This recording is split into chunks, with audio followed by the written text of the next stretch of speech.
محمود غزنوی کا نام تو آپ حضرات نے سنا ہے.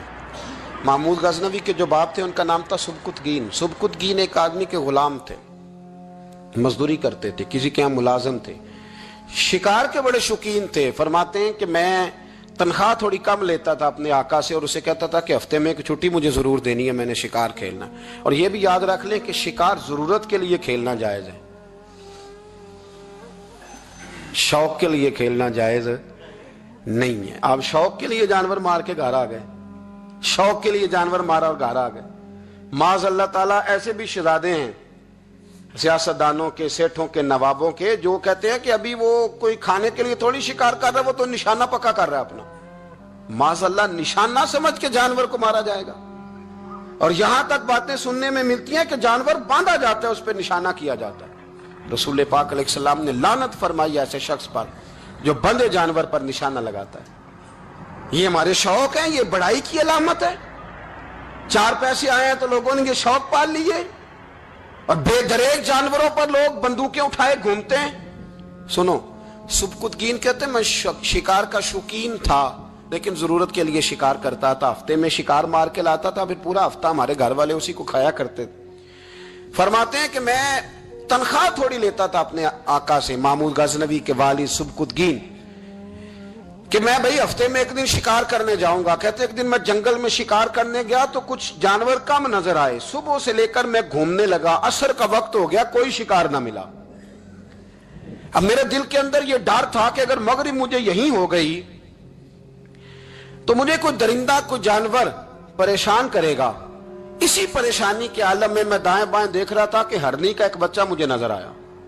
میں نے جھٹ سے وہ ہرنی کا بچہ ہی اٹھا لیا کہ آج یہی شکار کروں گا. کہتے ہیں میں نے اسے گھوڑے کے آگے رکھا, اپنے آگے گردن کی جانب, اور میں نے گھوڑے کی لگامیں اس تیزی سے گھمائی کہ سر پٹ گھوڑا دوڑایا تاکہ مغرب سے قبل میں شہر میں پہنچ جاؤں, یہ جنگل کا علاقہ گزر جائے. کہتے ہیں میں بڑی گرمی تھی, بڑی پیاس لگی, پر پانی نہ پیا نہ گھوڑے کو پلایا.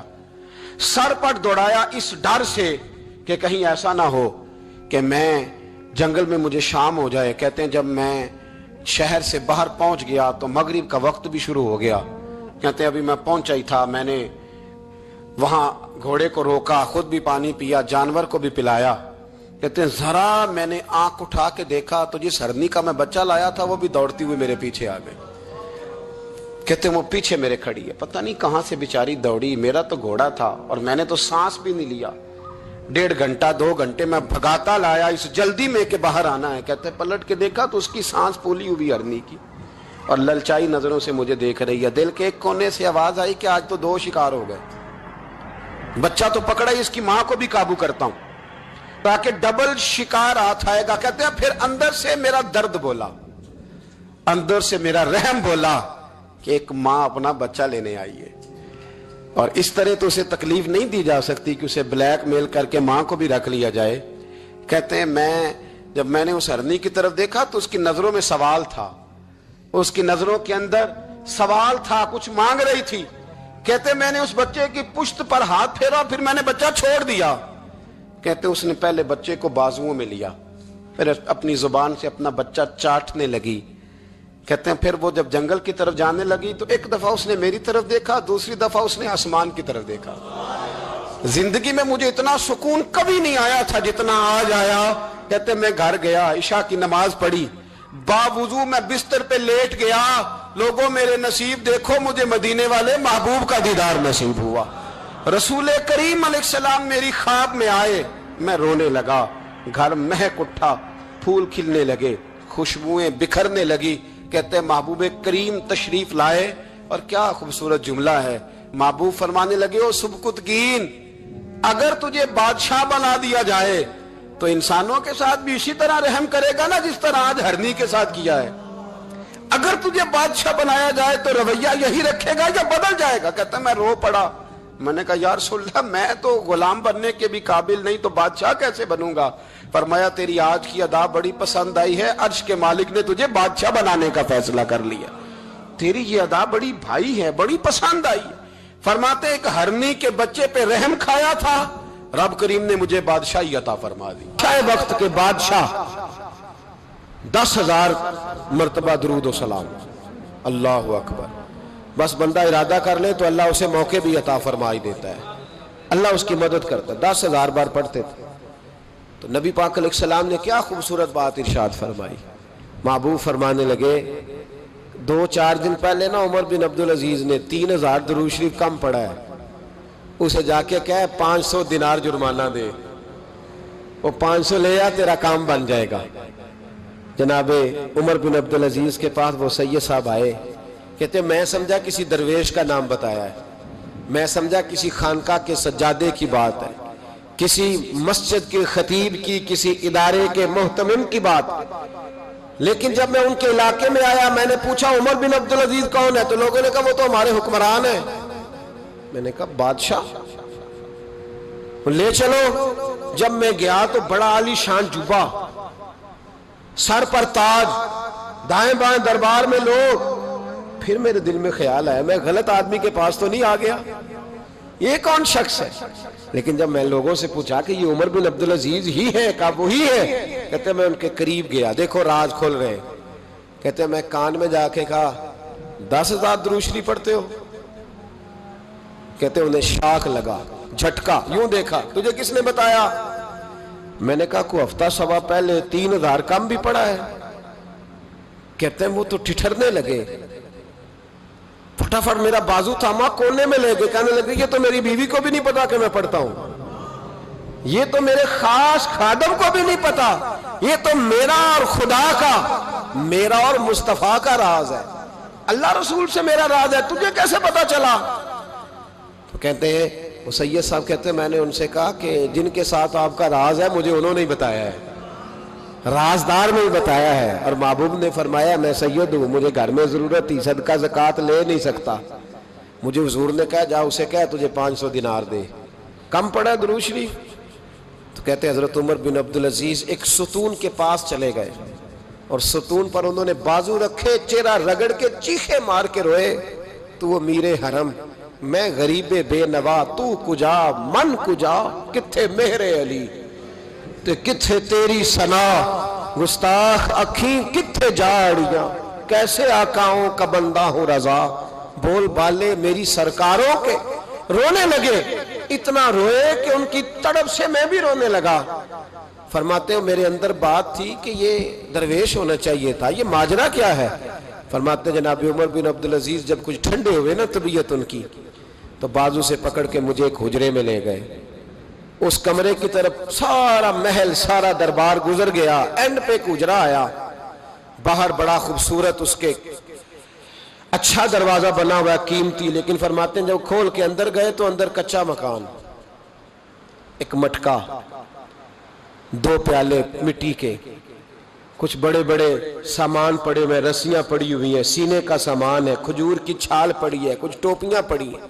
جناب عمر بن عبدالعزیز نے چٹائی اٹھائی، چٹائی سے 500 دینار نکالے اور مجھے دیے، اور کہتے ہیں جب انہوں نے اوپر سے جبہ اتارا تو نیچے سے پھٹا پرانا لباس نکل آیا، اوپر سے جب انہوں نے وہ اتارا تاج تو کھجور کی چھال کی پرانی ٹوپی نکلی، تو میں نے کہا حضور یہ کیا ہے سارا کچھ؟ تو رو پڑے، کہنے لگے اب تجھے رازداروں نے بتایا ہے تو میں کیوں نہ بتاؤں، اب تجھے انہوں نے بتایا جو رازدار تھے تو میں کیوں نہ بتاؤں؟ فرمانے لگے یہ جو میں نے اوپر لباس پہنا ہوا ہے نا یہ بندوں کو دکھانے کے لیے، اور یہ جو میں نے اندر پہنا ہوا ہے یہ رب کریم کو دکھانے کے لیے، باہر اگر میں حکومت نہ سنبھالوں اور اس طرح نہ بیٹھوں تو انصاف کون قائم کرے؟ فرمانے لگے اللہ کی قسم 10 روپے بھی کبھی مال خزانہ سے نہیں لیے، میں رات جب فارغ ہوتا ہوں تو میں اور میری بیوی یہاں آ کے بیٹھتے ہیں، وہ بچوں کے پاس بیٹھ کے ٹوپیاں سیتی ہے تو میں یہاں بیٹھ کے ٹوپیاں سیتا ہوں، ٹوپیاں سیتا رہتا ہوں، مصطفیٰ پہ درود و سلام پڑھتا رہتا ہوں، چٹائیاں بناتا رہتا ہوں، بھیجتا رہتا ہوں۔ اور فرمانے لگے تھوڑے تھوڑے کر کے نا میں نے پیسے رکھے تھے، خیال تھا کہ کوئی غریب آئے گا تو مدد کروں گا، خیال تھا کہ اگر ارادہ بنا تو آج پہ جاؤں گا، مجھے کیا خبر تھی کہ میرے یہ پیسے اتنے نصیبوں والے ہیں کہ میں اپنے نبی کے حکم سے خرچ کروں گا، اپنے محبوب کے کہنے پر اتنے میرے نصیب، اتنا میرا مرتبہ اور مقام۔ میرے عزیزو، حضرت وابسہ رضی اللہ تعالیٰ عنہ حضور علیہ السلام کے صحابی ہے، کہتے ہیں میں گھر کے اندر تھا تو میرے دل میں خیال آیا میں حضور سے پوچھوں نا نیکی کیا ہوتی ہے اور بدی کیا ہوتی ہے، خیر کیا ہے شر کیا ہے، پوچھوں نا، کہتے ہیں میں گھر کے اندر ارادہ کیا، ارادہ کر کے میں مسجد نبی میں پہنچا تو رش تھا، بہت سارے صحابہ بیٹھے تھے، میں پیچھے بیٹھ گیا تو محبوب فرمانے لگے ادنو منی یا وابسا، وابسا میرے قریب آ جا۔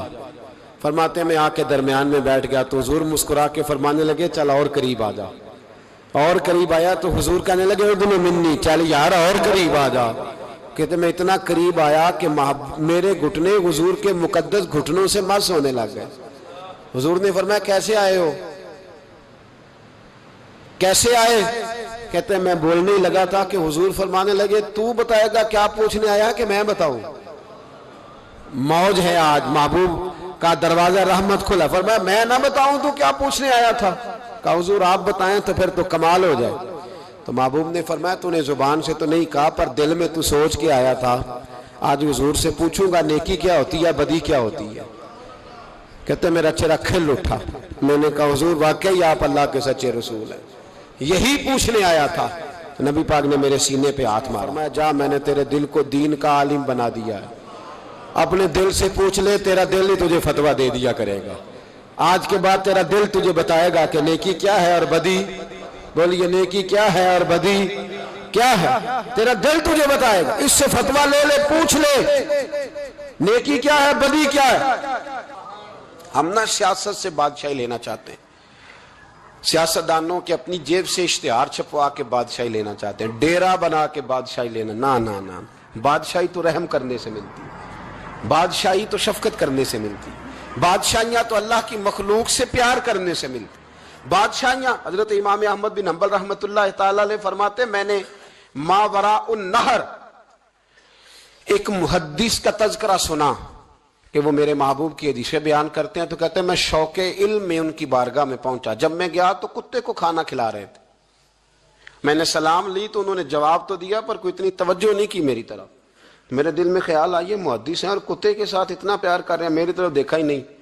تو فرماتے ہیں وہ کتے کو کھانا کھلا کے فارغ ہوئے تو میری طرف دیکھ کے کہنے لگے احمد بن حنبل میرے علاقے میں کتے نہیں رہتے، کتے دوسرے شہر میں زیادہ پائے جاتے ہیں، یہ بھوکا تھا تو ادھر آ گیا تھا، اور تمہیں حضور علیہ السلام کی وہ حدیث تو پتہ ہوگی کہ نبی پاک نے فرمایا جو کسی کے ساتھ امید لگائے اور وہ آدمی اس کی امید پوری کرنے پر قادر ہو پھر بھی امید پوری نہ کرے تو قیامت کے دن اللہ اس کی بھی بہت ساری امیدیں پوری نہیں کرے گا، اسے سزا ملے گی۔ امید پوری کرنے پر قادر تھا، مجبور نہیں تھا، پر پوری نہ کی تو اسے قیامت کے دن سزا ملے گی۔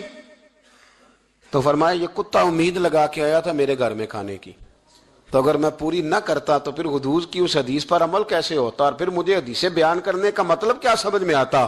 امام احمد بن حنبل رحمۃ اللہ تعالیٰ علیہ فرماتے ہیں میں نے کہا استاد جی اجازت دے دیں، کہا کدھر آئے تھے؟ کہا حضور جس کام آیا تھا نا وہ میرا بڑا ہی اچھا ہو گیا ہے، وہ بڑا شاندار ہو گیا، جو حدیث بھی آپ نے بیان کر دی اور صرف بیان نہیں کیا، آپ نے تو عمل کر کے بھی دکھا دیا ہے، آپ نے تو اس حدیث پر منوان عمل کر کے بھی دکھا دی۔ جانور کے ساتھ حسن سلوک کرنا، اس کے ساتھ پیار کرنا، جانوروں کا خیال رکھنا۔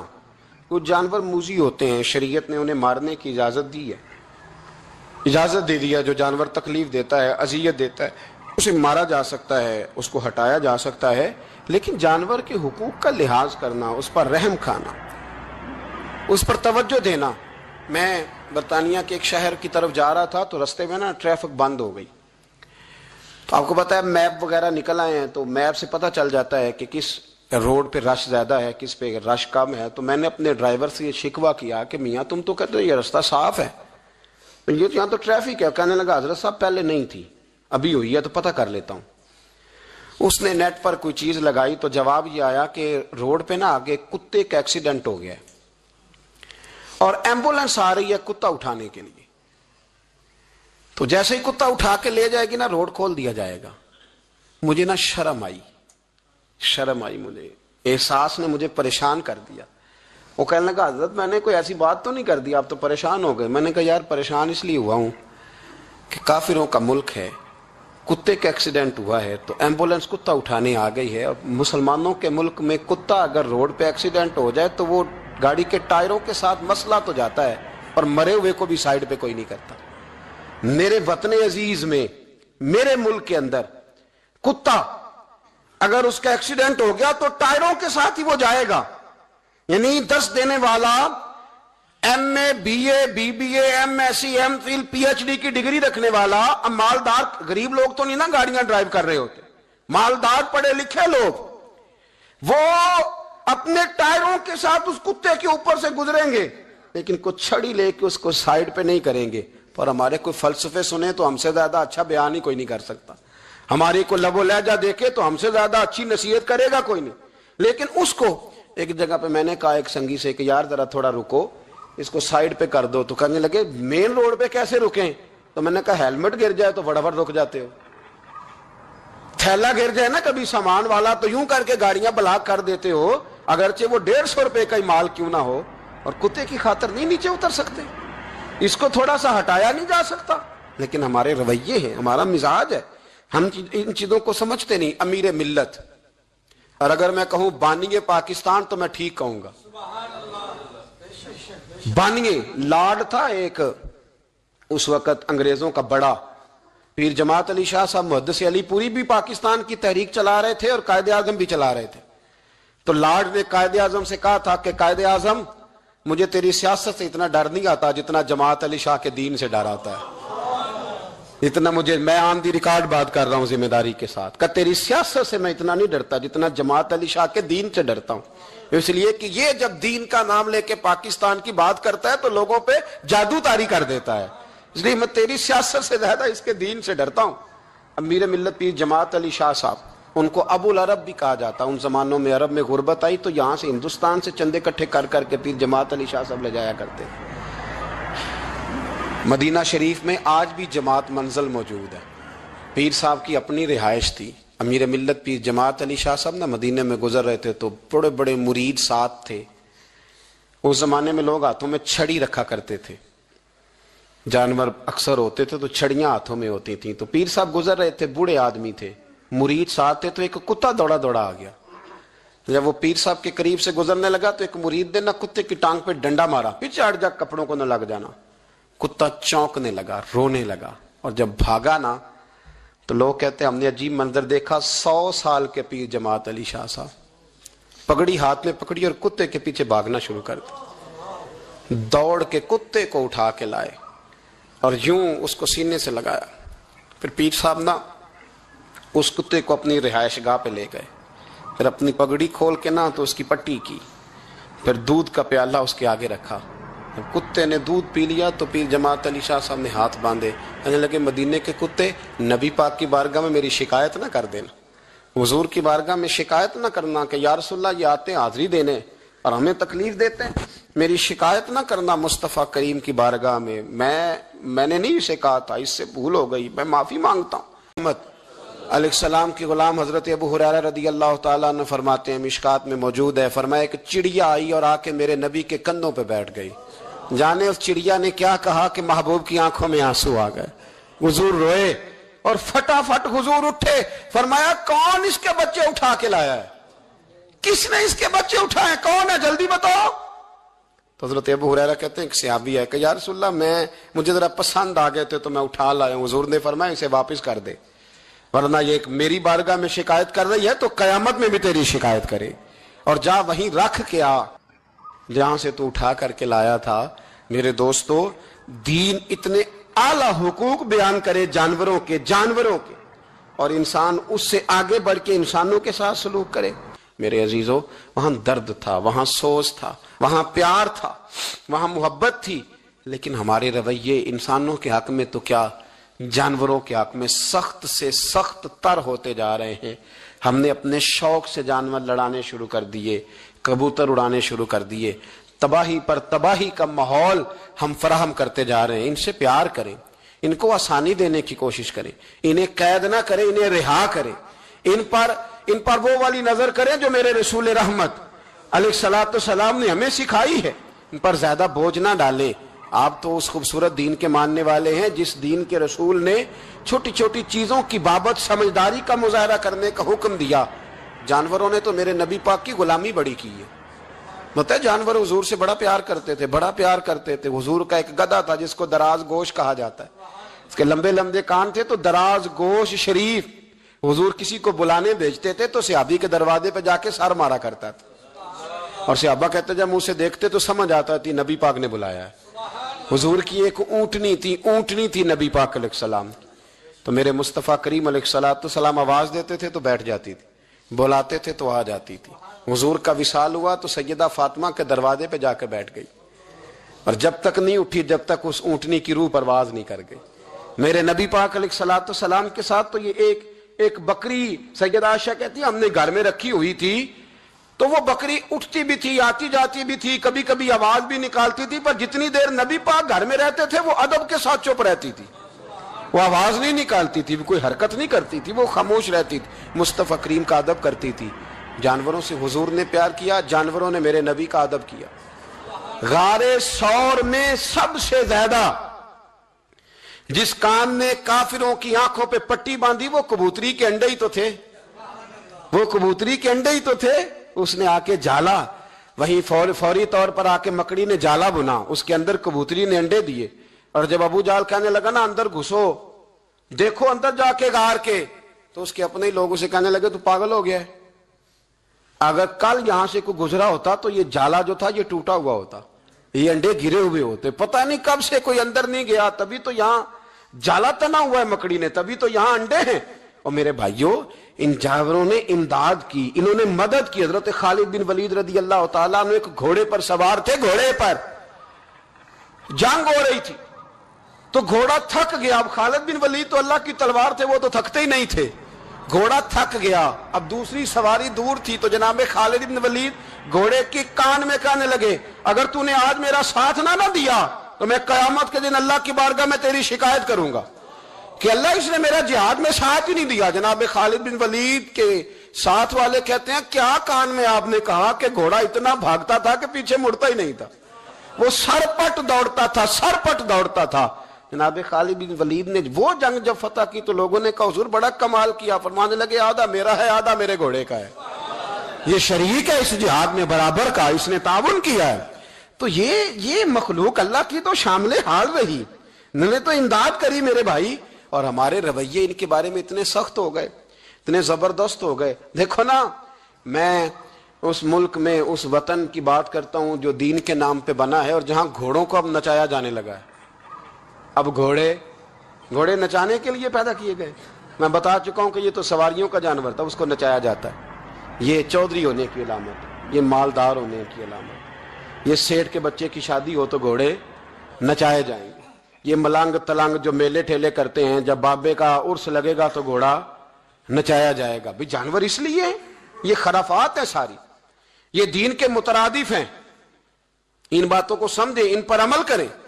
یہ سارا ہمارے دین کا نصاب ہے. چونکہ یہ مضمون تھوڑے خشک ہوتے ہیں نا, اس لیے ہمارے ہاں بیان نہیں ہوتے, لیکن ان کی ضرورت بڑی سخت ہے, ان کی حاجت ہے. ان مسائل پر ضرور ہمیں توجہ کرنی چاہیے. پورے باب ہیں کتب حدیث کے اندر. میں بھی وہی بات کر سکتا تھا جو پچھلے سال میں نے اس مہینے میں کی تھی. ہر مہینے کے عنوانات سمجھ میں آتے ہیں, وہ تیار پڑے ہوتے ہیں, وہ بیان کرنے مشکل نہیں ہوتے. لیکن کبھی کبھی دل سے یہ آواز اٹھتی ہے کہ جو باتیں نہیں ہیں پتہ, ان کا بھی تو پتہ ہونا چاہیے نا میرے بھائی. ہو سکتا ہے, ممکن ہے کسی آدمی کے دل میں کوئی بات بیٹھ جائے, اور ممکن ہے وہ کسی کو سمجھانے میں, آگے بتانے میں, فارورڈ کرنے. ویسے بھی اچھی باتیں بھی اب فارورڈ کرنی شروع کریں. بات آ گئی ہے تو میں چلو کر دیتا ہوں. کوئی ضروری بات ہے کہ ہم نے اپنی سیاسی پارٹی کا ہی دفاع کرنا ہے اور مخالف کی غیبت ہی ہر وقت کرنی ہے؟ مثلا کیا ہو جائے گا اس سے؟ کیا انقلاب ہم نے کر لیا ہے؟ کیا ہم نے حق بات کہیں, جہاں ضرورت ہو وہاں کریں, لیکن سوشل میڈیا اگر ہمارے ہاتھوں میں آیا تو تباہی کے لیے تو نہیں نہ آیا. یہاں اچھی فوٹو لگا کے, ایک فوٹو ادھر سے کھینچ کے لگا لو, ایک ادھر سے کھینچ کے لگا لو, ایک ادھر سے. اب تو میں پریشان ہو جاتا ہوں. اب آپ جب کسی کے قابو آ گئے تو وہ مطلب آپ سے سب سے پہلے مطالبہ یہ کرے گا کہ ابے کے ساتھ بھی فوٹو لینی ہے, دادا کے ساتھ بھی لینی ہے, ماموں کے ساتھ بھی لینی ہے, چاچا کے ساتھ بھی لینی ہے, بچوں کے ساتھ بھی لینی ہے, ایک دائیں سے لینی ہے, ایک بائیں سے. اس کام کے لیے کفر کے سامنے دین کا پیغام پہنچانے کا مؤثر ذریعہ ہے نبی پاک کی حدیثوں کو انگلش میں ٹرانسلیٹ کر کے آگے فارورڈ کریں. جو ڈچ جانتے ہیں وہ اس زبان میں بات آگے پہنچائیں. جو لوگ جو ہے وہ فارسی سے متعلقہ ہیں وہ ان چیزوں کو آگے. یہ تو آپ کے پاس ایک بڑا مناسب ذریعہ ہے. وہاں آپ جو ہے وہ فنی ویڈیو آگے بھیج رہے ہیں, وہاں آپ غلط چیزوں کو آگے پہنچا رہے ہیں. آپ کس کام میں ان لوگوں کو آگے شریک ہو رہے ہیں؟ اور مطلب کئی دفعہ تکلیف ہوتی ہے، اس پر لکھا ہوا ہے فنی مولوی، یعنی مولوی بھی فنی ہوتا ہے، یعنی یہ بھی کام ہوگا۔ اب ہر کام ہم وہ والا لیں گے جس میں تھوڑی دیر کے لیے لوگ جو ہے وہ مذاق کریں گے۔ خدا را ہم سنجیدہ قوم ہیں، ہمیں سنجیدہ بات کرنی چاہیے۔ آپ کے سامنے، آپ کے ہاتھ میں دین آیا ہے، اور پھر میں ایک بات بڑی تکلیف سے کہتا ہوں، میں نے کئی دفعہ کیا، آج پھر کہتا ہوں، وہ ہالینڈ نے معاذ اللہ حضور کے خاکے شائع کرنے کا اعلان کیا تھا نا جی، پھر اس پہ احتجاج ہوا، ہاں نہ تو کرے نا۔ ہر آدمی نے نا اپنے سوشل میڈیا پیج پہ جگہ دی کہ جی گستاخی ہو رہی ہے جی، نکلا ہے گورنمنٹ، یہ کر دیں وہ کر دیں۔ ہم نے بھی کیا، کرنا چاہیے، پیغام دینا چاہیے۔ لیکن وہ خاکے شائع کرنے والے دو لوگ تھے، ایک مواد فراہم کرتا تھا، کیلیرون اس کا نام تھا، اور ایک یہ تھا جو خاکے بناتا تھا۔ تو یہ جو خاکے تحقیق کرتا تھا نا، معاذ اللہ اس نے اسلام کے خلاف 2 کتابیں بھی معاذ اللہ لکھی ہیں۔ اب وہ بندہ نا یہ 1.5-2 ہفتے ہوئے کلمہ پڑھ کے مسلمان ہو گیا، اور آپ کے سارے قومی اخبارات نے خبر بریک کی، تمام نے، دنیا میں، ایکسپریس میں، ہر اخبار میں خبر آئی۔ پڑھی ہے آپ لوگوں نے بھی؟ جنہیں پڑھی ہاتھ کھڑا کریں۔ ماشاءاللہ اتنے لوگ گواہ ہیں، یہ سب نے پڑھی ہے۔ مجھے بتائیں کہ جب انہوں نے گستاخی شائع کی تھی تو شور ہوا تھا، تو کلمہ پڑھا تھا تو اب بھی شور ہونا چاہیے تھا نا، بولیں۔ لیکن شور تو ہوتا ہے منفی بات کا، مثبت بات کا تو شور ہم کرتے نہیں، یہ تو ہمارے حق میں ہی نہیں۔ منفی بات کا شور ہے، اور مثبت بات کی طرف ہم آتے، یہ ہمارا مزاج ہے۔ مثبت بات کا بھی شور کرے میرے بھائی، وہ بھی لینا چاہیے تھا ہمیں اخبارات سے، وہ بھی ہر پیج پر ہونا چاہیے تھا، اس کی بھی فوٹو لگا لینی چاہیے۔ باقی تو ہم بڑی ایڈٹ کرتے ہیں نا، کسی کو کتا بناتے ہیں، کسی کو کچھ بناتے ہیں، تو اس پر بھی تھوڑی تعریف ہونی چاہیے تھی، تاکہ مسلمان اس کا بھی ذکر کرتے، اس کی حوصلہ افزائی ہوتی۔ کیا مؤلفۃ القلوب دین کا حصہ نہیں کہ کوئی نیا کلمہ پڑھے تو اسے مال دو تاکہ اس کا دل مضبوط ہو؟ تو کلمہ پڑھا تھا تو چاہیے تھا نا کہ ہم اس کے دل کو مضبوط کرتے، ہم یہ پیغام آگے کرتے کہ ہمیں بڑی خوشی ہوئی۔ وہ کہتا ہے میں تو حضور کے مخالف تحقیق کرنے نکلا تھا، پر ان کو پڑھتے پڑھتے ان کا غلام بن گیا، اور اس نے باقاعدہ معافی مانگی ہے، باقاعدہ معافی مانگی ہے کہ میں اپنے پچھلے رویے سے اللہ کی بارگاہ میں بھی شرمندہ ہوں، نبی پاک کی بارگاہ میں بھی شرمندہ ہوں، مسلمانوں سے بھی معافی مانگتا ہوں۔ اس نے باقاعدہ معافی مانگی ہے، لیکن جو کہ بات تھی مثبت، بات تھی خوشخبری والی، اور ہم دیتے ہیں مایوسی والی خبر۔ ہم بریک وہ خبر کرتے ہیں جس میں کوئی ٹینشن پیدا ہوتی، ٹینشن۔ میں ابھی حیدرآباد میں تھا، پولیس والا اپنی گاڑی میں بیٹھا تھا، ہم اپنی گاڑی میں تھے، ایک ایڈریس پوچھنا تھا، رستہ پوچھنا تھا، مطلب عام ایک جگہ پہ عام آدمی سے ہم نے گاڑی میں بیٹھے بیٹھے ایڈریس پوچھا تھا، تو اس نے کہا تھا اتر کے آئیں۔ آپ نے پوچھنا ہے نا تو اتر کے آئیں، تو ٹھیک بات کی، ہمیں غصہ نہیں آیا۔ میں نے اس سے پولیس والے سے السلام علیکم کے بعد کا ایڈریس پوچھنا، تو وہ گاڑی سے اتر کے آیا، اس نے ہم سے سلام لی، اور اس نے بڑی تفصیل کے ساتھ ہمیں پتہ بتایا، کام تو ہمارا تھا نا، وہ تو اپنی جگہ پہ کھڑے تھے۔ میرے بھائی آپ مثبت باتوں کو کیوں نہیں بیان کرتے؟ کیا پاکستان میں سارا دن غلط کام ہی ہوتے ہیں، صحیح کام ہوتا ہی کوئی نہیں؟ وہ صحیح کام کو ڈسکس کون کرے گا؟ خیر والی بات کون بیان کرے گا؟ اچھائی کا ذکر کون کرے گا؟ محبت کی بات کون کرے گا؟ میرے ایک مفتی صاحب ہیں، دوست ہیں، پیار والے، انہوں نے مجھے ٹیلی فون کیا کہ ختم ہے، ٹائم چاہیے، تو میں نے ان سے کہا کہ میری نا ریکارڈنگ ہے، اس دن ٹی وی پر ایک پروگرام میں نے ریکارڈ کر کے دینا ہے۔ اب سوچے دو ہے نا، وہ یہ بھی کہہ سکتے تھے کہ اچھا ہم تسی امیر ہو گئے ہو، یہ بھی بات ہو سکتی تھی نا، لیکن مفتی صاحب مجھ سے کہنے لگے کہ ختم 20 لوگوں تک پیغام جائے گا، اور جب وہ آپ ریکارڈنگ کریں گے تو ہماری جماعت کی ترجمانی لاکھوں لوگوں تک جائے گی۔ تو ہم جو چاہتے ہیں کہ زیادہ لوگوں تک پیغام پہنچے، ہم ختم شریف پڑھ لیں گے، آپ مہربانی کریں وہ کام آپ کریں، یہ خیر کی بات ہے نا، لیکن مثبت باتوں کی طرف ہماری توجہ جاتی۔ انہوں نے کہا بڑا کام کریں، کوئی حرج نہیں، یہ تو کام چلتے رہتے ہیں، ہوتے رہتے ہیں، یہ ہو جائے، مثبت کام پر اپنی توجہ کریں، جانور کے ساتھ پیار کریں۔ اچھا، میرے پاس ایک بچہ آیا، کچھ لوگوں کا درد انسان کو درد مند کر دیتا ہے۔ MBA اس بچے کی تعلیم، بڑا قابل نوجوان، اور لب و لہجے میں بڑی شائستگی، گفتگو میں بڑا دھیما پن، لگتا ہے کہ تعلیم نے اثر دکھایا ہے، لفظوں کے گورکھ دھندے میں نہیں رہا، اس نے کچھ سیکھا بھی ہے کتابوں سے۔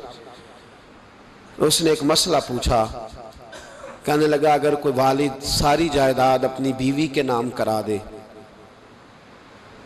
تو اولاد کے لیے کیا حکم ہے اس میں؟ تو میں نے کہا کہ وہ اللہ کو جواب دے گا، اولاد سختی تو نہیں کر سکتی، لیکن اس کو چاہیے نہ تھا ایسا کرتا، اس لیے کہ نبی پاک علیہ السلام نے فرمایا فَاتَّقُوا اللَّهَ فَاعْدِلُوا أَوْلَادَكُمْ، اللہ سے ڈرو، اپنی اولاد میں انصاف کرو۔ تو میں نے اس کو کہا کہ یہ آپ نے کس طرح کا مسئلہ پوچھا ہے؟ کوئی شخص اپنی ساری جائیداد کسی کی بیوی کے نام کرا دے. تو میں نے کہا کہ جو اس کی بیوی ہوگی وہ آپ کی اماں بھی تو ہوگی نا. شائستہ نوجوان تھا, اچھا تھا, وہ میری بات کا غصہ کر گیا. کہنے لگا آپ سے تو امید نہیں تھی کہ آپ پوچھیں گے, آپ نے بھی پوچھ لیا. مجھے احساس ہوا کہ یار نہیں پوچھنا چاہیے تھا. میں نے کہا یار آپ تو بڑے ناراض ہو گئے, میں اگر آپ کو ایسی بات ہے تو معذرت کرتا ہوں. تو وہ شخص رونے لگ گیا. جب اس نے بات سنائی تو اس بیچارے کا وجود کہاں پر آتا. کہنے لگا ابا نے پچھلی عمر میں شادی کر لی ہے. تو میں نے کہا اس کو اللہ رسول اجازت دیتے ہیں. تو آپ کہنے لگا جی وہ تو بات ٹھیک ہے, پر کچھ ایسی باتیں سامنے آئی ہیں کہ جو سامنے نہیں آنی چاہیے تھیں. حضرت جی میں جوان ہوں, میں 10-12 لوگوں میں اٹھتا بیٹھتا ہوں. میرے والد کی بات کھلی ہے اور پتہ نہیں کیا معاملہ تھا, پہلے بڑا کچھ نام کرا کے اس نے نکاح کیا ہے, پر اب میں کدھر جاؤں, میرا گلی میں کھڑا ہونا مشکل ہو گیا. مجھے کوئی کہتا تو کچھ بھی نہیں, لیکن جب لوگ دیکھتے ہیں نا میری طرف, جب لوگ میری طرف دیکھتے تو مجھے احساس ہوتا ہے کہ ان کی نظروں میں سوال ہیں. مجھے لگتا ہے کہ ان کی ذہنوں میں بہت ساری باتیں چھپی ہوئی. کچھ نکاح ہوتا تو بات اور تھی, کچھ ایسی باتیں سامنے آئی ہیں جو آنی. میں نے اسے معذرت بھی کی, اسے تسلی بھی دی, اور جو میرے سے ممکن ہو سکتا تھا میں نے اس کو کہا. لیکن اس نوجوان کے جانے کے بعد اس کے رستوں کو بھی میں دیکھتا رہا تو میں سوچنے لگ گیا یار دنیا میں ہمارا راز کھل جائے تو اتنا مشکل ہو جاتا ہے, تو جب قیامت میں راز کھلے گا. بھول گئی ہے دنیا کہ محمد صلی اللہ علیہ وسلم کیا ہستی ہیں.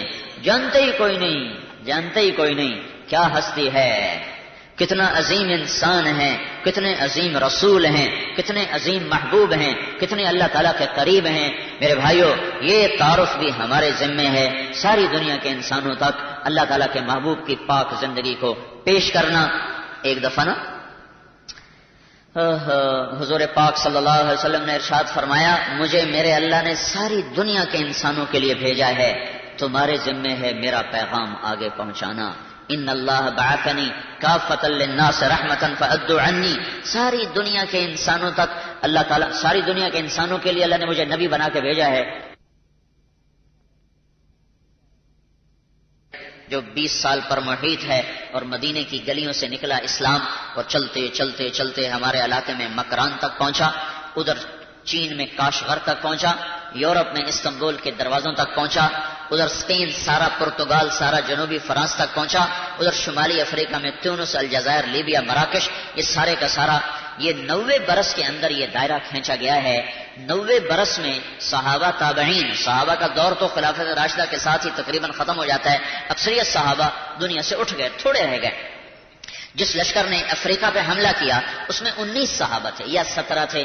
جب تیونس, جب اس کو الجزائر, تیونس کو جب فتح کیا گیا تو ایک جنگل تھا جس میں چھاونی بنانے کی ضرورت تھی, تو حضرت عقبہ بن نافع رضی اللہ تعالیٰ عنہ اس لشکر کے 17 صحابہ یا 19 کو لے کر ایک ٹیلے پر چڑھے اور ایسے جنگل کی طرف منہ کر کے اعلان کیا کہ ہم اللہ کے رسول کے غلام ہیں, 3 دن میں جنگل خالی کر دو, اس کے بعد جو ملے گا اس کو قتل کر دیا جائے گا. 3 دن میں سارا جنگل خالی ہو گیا, سارا جنگل صاف ہو گیا.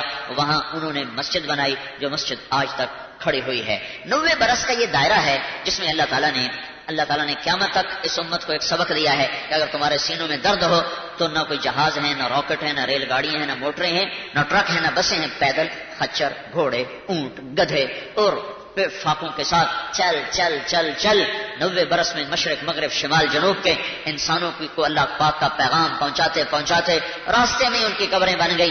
ہماری طرف جو سفر ہوا ہے. اما بعد, اعوذ باللہ السمیع العلیم من الشیطان الرجیم, بسم اللہ الرحمن الرحیم. افلا يعلم اذا بؤسر ما في القبور وحصل ما في الصدور ان ربهم بهم يومئذ لخبير. صدق اللہ العظیم, صدق رسوله النبی الکریم. ان اللہ وملائکتہ یصلون علی النبی یا ایہا الذین آمنوا صلو علیہ وسلموا تسلیما الصلاۃ والسلام علیکم وعلی آلک واصحابک یا سیدی یا حبیب اللہ اللہم صلی علی سیدنا و مولانا محمد معدن الجود والکرم وآلہ وصحبہ وبارک وسلم۔ تمام تعریفیں اللہ تعالیٰ جل مجدہ الکریم کے لیے، ہر قسم کے درود و سلام نبی مکرم سید عالم صلی اللہ علیہ وسلم کی ذات والا صفات کے لیے حمد و صلات کے بعد، اللہ تبارک و تعالیٰ نے قرآن مجید میں فرمایا افلا یعلم اذا بؤثر ما فی القبور، فرمایا کیا تو نہیں جانتا کہ جب وہ ساری چیزیں اٹھائی جائیں گی جو قبروں کے اندر موجود ہیں، وہ اٹھایا جائے گا، وہ باہر نکالا جائے گا جو قبروں میں ہے، وحصل ما فی الصدور، اور جو حقیقتیں تمہارے سینوں میں چھپی ہیں وہ کھول دی جائیں گی، جو راز تمہارے اندر دفن ہیں وہ سارے فاش کر دیے جائیں گے۔ ان ربہم بہم یومئذ لخبیر، فرمایا بے شک تمہارے رب کو اس دن کی ساری خبر ہے، اسے پتہ ہے اس دن کیا ہونے والا ہے۔ انسان اپنی زندگی میں بہت سارا میک اپ کر کے رکھتا ہے، اپنے اوپر بہت سارے خول چڑھا کے رکھتا ہے، دولت کے، اقتدار کے، تعلیم کے، جھوٹ کے، ملمہ سازی کے۔ وہ جو بنا ہوتا ہے دراصل وہ ہوتا نہیں، اس کے لفظوں پہ، زبان پہ کچھ باتیں اور ہوتی ہیں اور سینوں کے اندر راز کچھ اور ہوتے ہیں۔ اللہ فرماتے ہیں وَحُصِّلَ مَا فِي الصُّدُورِ، میں وہ حقیقتیں باہر نکالوں گا جو تمہارے سینوں کے اندر چھپی ہوئی۔ راز کھلیں گے قیامت کے دن، راز کھلیں گے۔ راز دنیا میں بھی کھل جائے تو بندہ پریشان ہوتا ہے، لیکن نبی پاک علیہ السلام نے اس بات پر کس قدر زور دیا، فرمایا مسلمان کی پردہ پوشی کرنا، اللہ تمہاری پردہ پوشی کرے گا۔ راز نہ کھولنا، اس کا مطلب ہے راز کھولنے کا بڑا نقصان ہوتا ہے۔ کسی کا راز اگر تمہارے پاس ہے تو اس راز کو راز رکھنا، حضور نے جاسوسی سے منع کیا، فرمایا کسی کا تجسس نہ کر، ڈھونڈنا اس میں عیب کتنے ہیں۔ فرمایا اگر تو کسی شخص کے عیب تلاش کرے گا تو اللہ تجھے رسوا کر دے گا۔ منع فرمایا، پرہیز کرنے کا حکم دیا۔ آپ کو پتہ ہے کسی کے گھر میں جھانکنا بڑا سخت شریعت میں ممنوع ہے، آپ کسی کے گھر جھانک نہیں سکتے۔ بزرگ فرماتے ہیں اگر کسی نے کسی کے گھر جھانکا تو سامنے والے کو اجازت ہے کہ وہ نوکیلی چیز لے کے اس کی آنکھیں نکال دے۔ کیوں کسی کی پردہ داری، اس نے پردہ دری کرنے کی کوشش کی۔ جو چھپی ہوئی چیزیں ہیں انہیں چھپا رہنا چاہیے، یہی بہتر ہے کہ پردوں میں وہ پردہ پوش رہے، اگر وہ پردہ اٹھا دے تو پھر کسے ہوش رہے۔ جو چیزیں جہاں ہیں انہیں ٹٹولنے کی کوشش نہ، ہمیں بڑا شوق ہے جاسوسی کا۔ ہمارے ملک میں جب سے سوشل میڈیا آیا ہے تب سے تو ہر چیز وائرل ہونے لگ گئی ہے نا، اب تو فٹافٹ جو بھائی چھوڑ دیں تھوڑی دیر کے لیے۔ ایسی خبریں بھی میدان میں لائی جاتی ہیں جن خبروں کا کوئی وجود سرے سے ہے ہی نہیں، کیا ہم نے حساب نہیں دینا اللہ کی بارگاہ میں؟ وہ بات، وہ خبر جس کا پوری طرح کوئی وجود ہی نہیں۔ میڈیا چینل بہت زیادہ ہیں، میری ان سے اپیل ہے کہ خدا را خبر کو خبر بنا کے چلائیں، جو خبر ہے ہی نہیں اس کو آپ نے کیسے خبر بنا کے چلا دی۔ آپ لوگوں کی پردہ دری نہ کریں، آپ عزتوں کے محافظ بنے۔ جو بات جس کی کوئی حقیقت ہی نہیں ہے اس کو اتنا مسالہ لگا کے میدان میں لانا، کہ ہم ڈرتے نہیں اللہ تعالیٰ سے؟ بلیک میل کر کے لوگ ایک دوسرے کو وقت گزار رہے ہیں، یہ مسلمان کا طریقہ نہیں ہے۔ میرے عزیز، جب راز کھلتے ہیں تو نقصان ہوتا ہے، جب راز کھلتے ہیں تو نقصان ہوتا ہے۔ راز رکھیں۔ میرے نبی پاک علیہ السلام نے ایک نصیحت فرمائی ہے، ذرا غور سے آپ نے سنی ہے بات۔ حضور نے فرمایا اگر تم کوئی کبیرہ گناہ کر بیٹھو تو اس کا اعلان نہ کرو، پھر سمجھنا ہے بات کو آپ نے. اگر کبیرہ گناہ کرو تو اس کا اعلان امام اعظم ابو حنیفہ رحمۃ اللہ علیہ فرمایا کرتے جس کی نماز قضا ہو جائے وہ کسی کو بتائے نہ میری قضا ہو گئی ہے. کیوں بھلا؟ اس لیے کہ لوگ کہیں گے کوئی مسئلہ نہیں، اس نے قضا کیا تو میں بھی کر لیتا ہوں. جب لوگ گناہوں کا اعلان سنتے ہیں تو گناہوں پہ دلیر ہوتے ہیں. انسانوں کو دیکھ کر انسان اثر لیتا ہے. جب آپ کسی کو کہیں گے نا کہ میں نے یہ بھی میں تو بڑا کچھ کرتا، ہمارے ہاں تو اللہ تعالیٰ معاف کرے کہ سیانے بندے بڑے فخر سے بتاتے ہیں میں یہ بھی کیا کرتا تھا، میں نے سب کچھ کر کے دیکھا ہے، بڑے پاپ کیے، سارا کچھ کیا. یہ بتانے والی بات ہے، وہ فخر والی بات ہے، شرم والی بات ہے. اور آپ دلیری سے بتا رہے ہیں. یہ تو وہ مقام تھا جہاں زبان لڑکھڑانی چاہیے تھی بات کرتے، اور آپ دلیری سے بتا رہے ہیں میں نے سارے رنگ دیکھے ہیں زندگی کے. یہ وہ کمال ہے. یہ تو کافر، جابر، فاسق، ظالم، لٹیرے سارے یہ کام کرتے ہیں. کوئی دکھانے سنانے والی بات ہے؟ تو نبی پاک صلی اللہ علیہ وسلم نے منع فرمایا اس کی توبہ کرنی چاہیے، اس کا اعلان نہیں کرنا چاہیے، اس سے معافی مانگنی چاہیے. اس کا اعلان کرتے پھرتے تو راز ہے سینوں میں، عیب ہیں لوگوں کے چھپے ہوئے. دنیا میں بھی اگر عیب کھل جائے نا، دنیا میں بھی تو بڑی مشکل بن جائے. دنیا میں دیکھیں نا، ہمارے ہاں لوگ اگر برا جانتے بھی ہیں تو وہ اللہ ماشاءاللہ معاذ اللہ غیبت کرتے ہیں.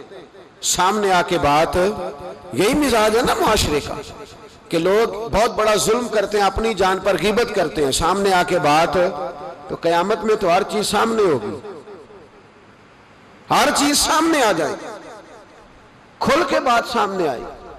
کس نے کیا کیا اپنے عہدے کے ساتھ، جس جگہ وہ بیٹھا تھا اس منصب کے ساتھ اس نے کتنی وفا کی یہ بھی پتہ چلے گا، کتنا دھوکہ دیا یہ بھی خبر ہوگی. بہت سارے لوگ جعلی ڈگریاں لے کے نہیں بیٹھے ہوئے، لے لیا نا عہدہ، ان کی تنخواہ جائز ہے ان کے لیے؟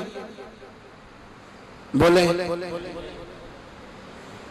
تو یہ راز کھلے گا کہ نہیں کھلے گا قیامت میں؟ حد ہو گئی اس ملک کے اندر کہ یہ 1 درجن بندے کی بات نہیں، یہ 1.5 درجن بندہ نہیں. یہ تو کیا بتائیں. اور ہم دنیا میں اپنا کون سا منہ لوگوں کے سامنے کریں کہ یہ ایک لائن ہے لمبی، ڈگری جعلی، کاغذ کا ایک ٹکڑا لیا تو وہ بھی جعلی. میرے عزیز یاد رکھیں اور ضرور اس پر غور کریں. یہ چیزیں جب قیامت میں کھلیں گی تو مسائل پیدا کریں گی. اور اللہ کہتا ہے میں کھولوں گا، میں یہ تمہاری چیزیں، جو ٹیچر، جو ڈاکٹر، جو کلرک، جو بیوروکریٹ 2 سال کی چھٹی لے کے سیر کرنے چلا جاتا ہے اور وہاں لکھ کے دے جاتا ہے کہ میں مجھے بخار چڑھا ہوا ہے، میں تو بڑا سخت بیمار ہو گیا ہوں، تو میرے اندر کا سارا نظام گڑبڑ ہو گیا، دوائی لینی ہے. ٹھیک ہے، چھٹی مل گئی، قانون میں کمزوریوں کا فائدہ اٹھایا، تو جب قیامت میں راز کھلے گا کہ یہ تو سیر کرنے گیا تھا، موج کرنے گیا تھا. یہاں تو لوگ نوکری لے کے خوشحال ہو جاتے ہیں، کہتے ہیں جی اللہ کا بڑا فضل ہے، میں 2 گھنٹے جاتا ہوں. میں نے کہا فضل نہیں، یہ آزمائش ہے. یہ شرم والی بات ہے جو دلیری سے تو کہہ رہا ہے، یہ شرم حیا والی بات ہے. تو 8 گھنٹے کی، میں نے پہلے بھی بتایا تھا، محدث اعظم پاکستان حضرت مولانا سردار احمد صاحب رحمۃ اللہ تعالیٰ علیہ ایک استاد کو رکھنے لگے ادارے میں پڑھانے کے لیے. استاد کے ساتھ وظیفہ طے ہوا، سمجھ لیں کہ 10,000 روپیہ تجھے ماہانہ دیں گے، صبح 8 بجے سے لے کر 1 بجے تک تو نے پڑھانا ہے. استاد نے سائن کر دیے پڑھاؤں گا. تو آپ فرمانے لگے استاد جی آپ روٹی نہیں کھائیں گے اس دوران؟ پیشاب نہیں آئے گا آپ کو؟ پانی نہیں پئیں گے؟ حضور پینا ہے. تو فرمانے لگے لکھا کیوں نہیں؟ آپ نے مسلسل 1 بجے تک بیٹھنے کا لکھ دیا ہے، تو بتائیں جب آپ پیشاب کرنے جائیں گے تو وہ آپ کا کام کہاں لکھا جائے گا؟ آپ نے لکھ کے دیا ہے کہ میں اتنی ڈیوٹی کروں گا. تو آپ کو سمجھنا چاہیے تھا، کہنا چاہیے تھا کہ میں روٹی بھی کھاؤں گا، پانی بھی پیوں گا، اگر پڑھاتے تھک جاؤں گا تو تکیے پہ لیٹوں گا بھی. کیوں آپ نے یہ معاہدہ ایسا کیا؟ تو وہ شخص کہنے لگے حضور آپ میری رہنمائی فرمائیں. فرمایا یہاں لکھو کہ میں مسلسل، تو کسی بندے کی پہنچ ہی نہیں ہے کہ وہ اتنا بیٹھ سکے. تو ہمارے ہاں جب یہ چیزیں قیامت میں کھلیں گی تو کیا بنے گا؟ آج راز کھلتا ہے تو آزمائش کھڑی ہو جاتی ہے، وضاحتیں کر کر کے لوگ تھک جاتے ہیں. جب قیامت میں راز کھلے گا، میں تاجر کی بات بعد میں کروں گا، میں سیاستدان کی بات بعد میں کروں گا، میں پہلے پیر صاحب کی بات کرتا ہوں. پہلے علامہ صاحب کی بات، میں اپنی ذات سے شروع کرتا ہوں. ایک شخص پیر بن کے بیٹھ گیا، علامہ صاحب درویش مصلح بن کے بیٹھ گیا. لوگوں نے اپنی عقیدتوں کی جبین اس کے سامنے جھکائی. لوگ کئی راتیں اس کے سامنے ہاتھ باندھ کے کھڑے رہے. اس کے لیے لوگوں نے محبت کے سارے تقاضے پورے کیے. اپنی جیب کاٹ کے اس کی خانقاہ کو چلایا. اپنی جائز کمائی اس کے ہاتھ پہ رکھ کے لوگوں نے ایک ادارہ چلانے کے لیے اسے کہا. لوگوں نے اس کی گاڑی کو چوما. میں لاہور میں تھا چند دن پہلے، تو گٹر کے اندر گاڑی کا ٹائر چلا گیا. تو میں نے بچے سے کہا کہ کوئی ایسی چیز منگائی جائے، کوئی لکڑی ایسی ہو جائے جو پیچھے رکھی جائے تو گاڑی کو پیچھے موڑیں گے. آپ یقین کریں 5-6 لوگ دوڑے آئے. انہوں نے کہا ہم اٹھاتے ہیں، آپ گاڑی پیچھے کریں. تو میں نے کہا کپڑے بھر جائے. کہنے لگے حضرت صاحب چھوڑیں، کپڑے بدل بھی جائیں گے. ہمیں اللہ نے موقع دیا. تو ان لوگوں کے منہ تک وہ پانی جا رہا تھا، لیکن وہ گاڑی اٹھا رہے تھے. تو ہم لوگوں نے حساب نہیں دینا ان عقیدتوں کا، ان محبتوں کا جواب نہیں دینا. اتنی عقیدت کو شخص کرے کہ وہ گندا پانی منہ تک لے جانا پسند کرے کہ یہ شخص نیک ہے تو میں نے اس کی نوکری کرنی ہے. تو اگر وہ شخص جھوٹا ہو، اگر وہ شخص بنا ہوا ہو، اگر وہ اپنا قد اونچا کرنے کے لیے مذہب کا نام استعمال کر رہا ہو، مذہب اس کا مشن نہ ہو، بلکہ مذہب پیسے کمانے کے لیے اس نے اختیار کیا ہو، دولت اکٹھی کرنے کے لیے، تو آج تو چلو ٹھیک ہے، لوگ بیچارے عقیدتوں اور محبتوں کا خراج دیتے رہیں گے. لیکن وَحُصِّلَ مَا فِي الصُّدُورِ، جب قیامت میں پردہ کھلے گا، قیامت میں پردہ کھلے گا. میں نے کہا تھا کچھ جمعے پہلے، پھر بات دہراتا ہوں. ایک درویش شخص ہیں، وہ کہتے ہیں میں زندگی میں کبھی نہیں کام پا، پر ایک طوائف مجھ پہ راشا طاری کر گئی. طوائف کہتے ہیں میں نے جبہ کبہ پہنا تھا، طوائف میرے پاس سے گزر رہی تھی. تو میں نے اس کو کہا کہ بچے باز آ جا، اللہ اللہ کیا کر، چھوڑ دے. تو اس نے نقاب آگے کر لیا. کہنے لگی بابا میں تو آپ کی بات پر عمل کروں گی، پر ایک جملہ کہنے کی اجازت ہے. تو میں نے کہا بیٹی کہہ لو. تو کہنے لگی بابا میں تو جو نظر آ رہی ہوں نا وہی ہوں، جو نظر آتی ہوں وہی کہلاتی ہوں. تو بتا تو جو کہلاتا ہے وہ جو نظر آتا ہے وہی کہلاتا ہے کہ کچھ اور بھی ہے؟ تو کہلاتا کچھ ہے اور بنا ہوا ہے کچھ اور. تو بھی دیکھ کہ تو وہی ہے جو تو کہلاتا ہے. کیا حساب نہیں دینا لوگوں نے؟ باہر نہیں آئیں گی یہ ساری چیزیں؟ اتنا بڑا دھوکہ، اور کوئی چیز نہیں ملی استعمال کرنے کو. جب الیکشن آیا تو اسلام زندہ باد، جب الیکشن آیا تو اسلام زندہ باد، اور اس کے نام پہ ووٹ اور اس کے نام پہ سارا کچھ. اور جب تھوڑا سا اللہ تعالیٰ خیر فرمائے حالات بدل گئے، 2-3 سیٹیں مل گئیں، تو پھر کسی بھی حکومت کے پاس جا کے 2 وزارتیں لے لی. میرے پاس بھی لوگ آتے رہتے ہیں. ہماری قوم کو سب کو سیاستدان بنا دیا گیا ہے. اس طرح سیاستدان کا کوئی پتہ نہیں نا کس پارٹی کا ہے، اس طرح عوام کا بھی اب یہ سارا نفاق ان لوگوں نے برپا کیا ہے. یہ ان لوگوں نے لوگوں میں بات اچھالی ہے. لوگ بھی اس کو بھی کہہ دیتے ہیں تیرے ساتھ ہیں، اس کو بھی کہہ دیتے ہیں. کیا کریں؟ ان کے شر سے بچنے کے لیے ایسا کرتے ہیں، ورنہ شر پھیلاتے ہیں لوگ. ایک صاحب میرے پاس آ گئے. اب جب آپ کے پاس کوئی شخص آتا ہے تو آپ دروازہ تھوڑی بند کر سکتے ہیں. آ گئے ملنے کے لیے، تو انہوں نے آ کے نہ موبائل نکالا. کہنے لگے 100 سے زیادہ تقریریں ہیں آپ کی تقریر سنے بغیر میں سوتا نہیں. آئے سیاسی مقصد کے لیے، میں آپ کی تقریر سنتا ہوں. میں نے کہا اللہ آپ کو جزائے خیر دے، مجھے تو پوری دنیا سے لوگ کہتے ہیں تقریر سنتا ہوں. چلے مہربانی ہے، مجھے تب فائدہ جب کوئی تقریر سن کے اثر بھی کرے. تو چلیں خیر، آپ کہہ رہے ہیں تو اچھی بات ہے. انہوں نے اس پر اور تھوڑا زور دینا شروع کیا. تو کئی دفعہ نا تکلیف ہوتی ہے کہ یار آپ کیا سمجھتے ہیں سامنے والا پاگل ہے، بیوقوف ہے؟ اور جو ساتھ لے کے آنے والے ہوتے ہیں وہ بھی خیال نہیں کرتے ہم کیا کہہ رہے ہیں. آپ پاگل سمجھ رہے ہیں سامنے والے کو کہ آپ جھوٹی تعریف کریں گے سامنے والا مان جائے گا. ڈرنا چاہیے اللہ تعالیٰ سے. یہ بڑی تکلیف. یہ وہ جو آپ نے ایک موقع پہ کہا تھا، میں نے اسے کہا، میں نے کہا صاحب آپ نے 10 دفعہ کہا ہے تو میں نے سن لیا ہے، لیکن مجھے 1% بھی خوشی نہیں کہ آپ مجھے سنتے ہیں. یہ کام آپ الیکشن کے بعد آ کے میرے ساتھ کرتے ہو تو مجھے بڑی خوشی ہوتی، مجھے تسلی ہوتی کہ آپ واقعی مجھے سنتے ہیں. یہ کیا بات ہوئی؟ پتہ نہیں اب آپ کس کس کو جا کے یہ کہیں گے، کس کس کے ساتھ آپ یہ زاویہ نگاہ لگائیں گے. جو تجھے دیکھ کے پھر کسی اور کو بھی دیکھے، جو تجھے دیکھ کے پھر کسی اور کو بھی دیکھے،